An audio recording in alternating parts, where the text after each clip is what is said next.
Aries, the period is from March 21st till April 19th, although it changes year to year, a day or so. And the mode is cardinal. The element associated with Aries is fire. Its ruling planet, Mars.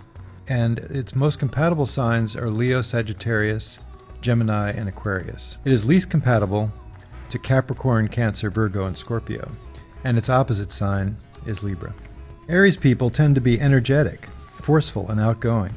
They are good at getting things done, although they prefer starting to finishing. Like the energy of the first rush of spring, they move into the world in a headstrong, pioneering way, and may also be impatient or unwilling to sit back and allow events to mature. They have great vitality, a tremendous need to be physically active. Aries people have a strong will and are self-centered about pursuing it, so that they may try to dominate others until they learn to be more subtle about getting their way. They also have an acute need for love and affection. Aries people benefit from self-discipline, so that they can channel their abundant energy more constructively. These are the first sign of the zodiac, and like youngsters, they want to do things their own way. That is why we refer to them as pioneering types.